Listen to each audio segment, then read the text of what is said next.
The maid's uniform was ripped by the millionaire's son. His father's reaction left everyone in tears. Klein, one torn dress revealed the true character of two generations. Maria's hands trembled as she held the remnants of her only work uniform, the navy blue fabric hanging in tatters from her calloused fingers. 23 years she had worked for the Morrison family, 23 years of loyalty and dedication, and now she stood in the marble foyer of their mansion, fighting back tears as the weight of her situation crashed down upon her. The uniform wasn't just clothing, it was her lifeline. Without it, she couldn't work. Without work, she couldn't send money home to her sick mother in Guatemala or pay for her daughter's college textbooks. The $15 it would cost to replace might as well have been $1,500 for someone who sent every spare penny home to family who depended on her sacrifice.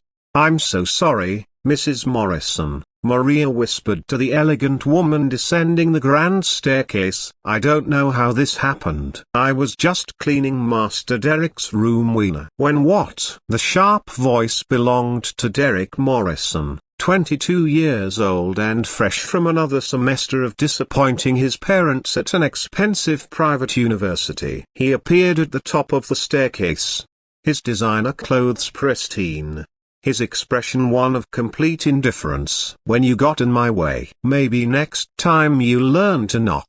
Maria's eyes filled with tears she refused to let fall. She had knocked. She had called out. But Derek had been too busy playing his video games with noise-cancelling headphones to hear her. When he'd finally noticed her presence, he had startled and knocked over his energy drink. Then in his surprise and anger, grabbed her uniform and shoved her toward the door. The aged fabric, worn thin from years of washing, had torn completely down the front. "Derek, what exactly happened here?" Patricia Morrison's voice carried the authority of someone accustomed to getting answers, but there was a gentleness that had always made Maria feel valued rather than invisible.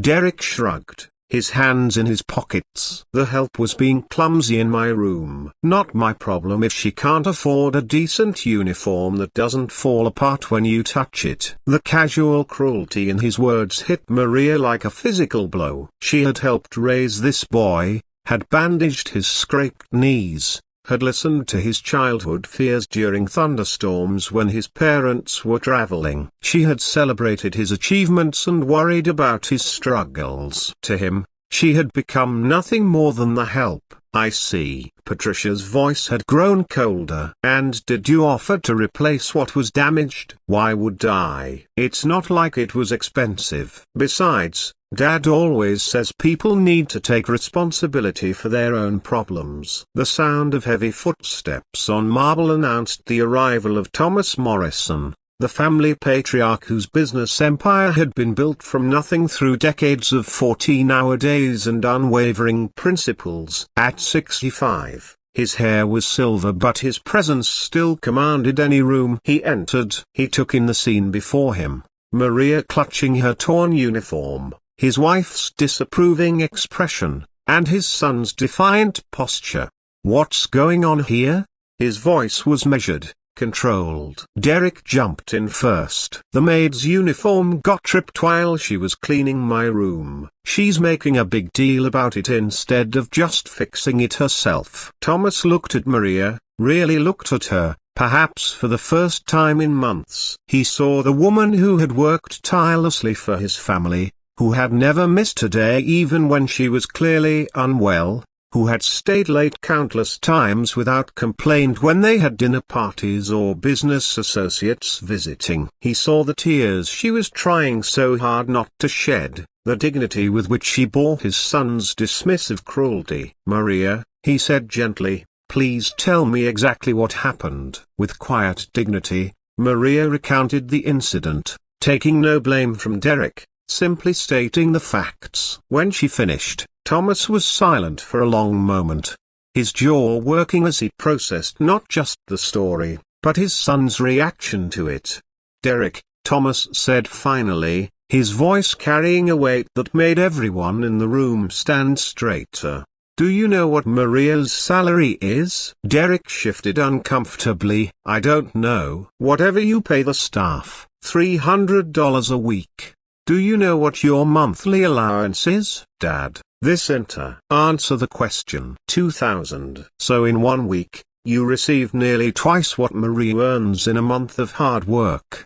Do you know what she does with her salary?" Derek's confidence was beginning to crack. "I don't know." Thomas walked to where Maria stood, his presence somehow both powerful and protective. "She sends most of it home to care for her elderly mother who needs medication she can't afford. She works extra shifts when available to pay for her daughter's education, her daughter who maintains a 4.0 GPA while working part-time to help with expenses. Maria has been with our family since before you were born, Derek. She has shown us nothing but loyalty, kindness, and dedication." The room was completely silent except for the soft tick of the grandfather clock. Thomas continued, his voice growing stronger. "And when an accident happens, an accident that was your fault according to what I just heard, your response is to dismiss her as the help and declare it not your problem."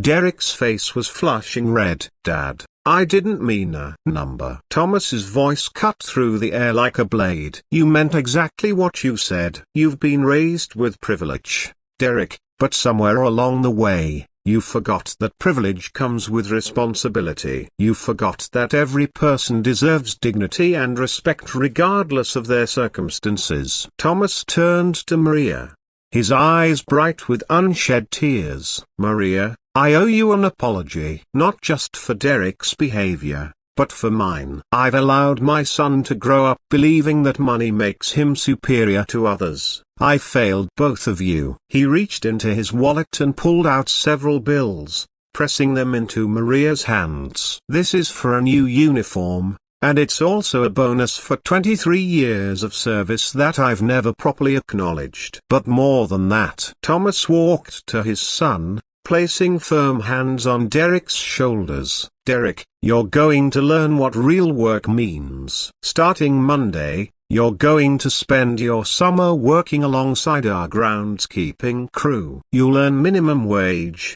and every penny you make will go toward establishing a fund for our household staff's families for medical emergencies, education expenses, whatever they need." Derek's mouth opened in protest, but Thomas held up a hand. "Furthermore, you're going to personally apologize to Maria, and you're going to mean it, because Maria isn't just our employee, she's part of our family. And family takes care of each other." The silence stretched until Derek, his voice barely audible, said, "Maria, I'm sorry. Really sorry for everything." Maria nodded, tears finally flowing freely down her cheeks. "Apology accepted, Master Derek." "Just Derek," he said quietly. "Please." Thomas looked around at his family, his wife nodding approvingly, his son finally beginning to understand, and Maria, whose grace in the face of disrespect had taught them all a lesson about true nobility.